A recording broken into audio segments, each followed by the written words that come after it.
How do I do it all? The Brezza gives me the power. Let's talk about Patidar a little more. I want to spend some time on all the moves that you think contributed towards RCB's success, because I can imagine he would have been under some pressure when that Hardik innings came and Tilak started taking off. And what stands out tactically from what all Patidar did on what's an extremely good night for him with bat as captain? This must be such a feel-good game for Rajat. I think for me, the biggest takeaway in that captaincy, in those 20 overs is getting Bhuvi early. Because you generally associate Bhuvi to bowl either the 19th or the 20th.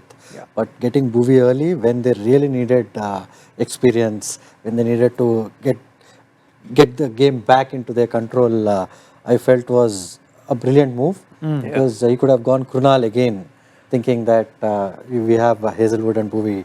But even the execution from Bhuvi and Hazelwood was amazing. And this also shows this IPL is different because there is no dew. And bowling Yorkers even in the second innings has become slightly more easier, and also with the use of saliva. I mean, there was a 13th over that went for 17. Then the Josh Hazelwood over went for 22. Krunal Pandya then went for 19. So we're seeing the tide turn here. That's when he brings in Bhuvneshwar, Kumar, and then Yash Dayal. Those overs are still 13-11, but they've just, looking at what's happened before it, they've just brought RCB back. Yeah, I thought two things. Rayudu sort of hinted at it there, but leaving the 20th for Krunal is obviously a bit of a risk, but it meant that they had the opportunity for their best bowlers to come in and take wickets. Hazelwood, the wickets in the 19th over, I think absolutely key. Yeah, massive moment in the game. And the other thing that we've not mentioned is just the bravery of using Suyash as the impact sub. I don't know whether that would have been his call or Andy Flower in the dugout, but they could very easily have gone with Rasic, especially on the evidence of the first innings. They might have thought that pace was the way to go, but instead went for Suyash, and he only went at 8 and over, which in a game of, as you said, 430 runs is absolutely massive. Sanjay, your thoughts on Rajat Patidar, the captain today?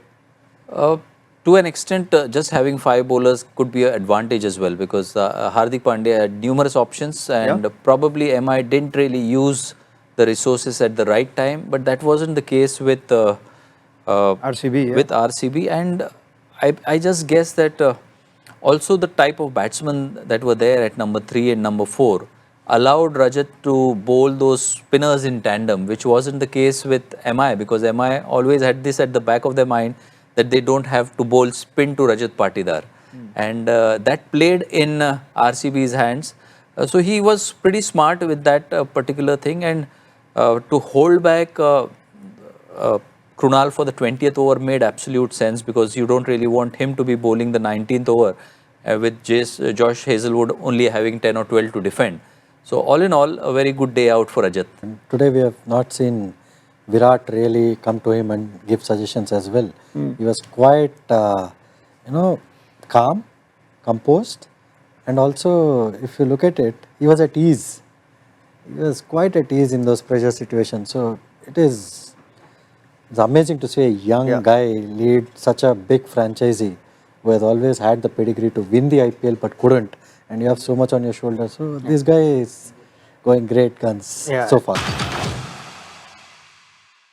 How do I do it all? The Brezza gives me the power.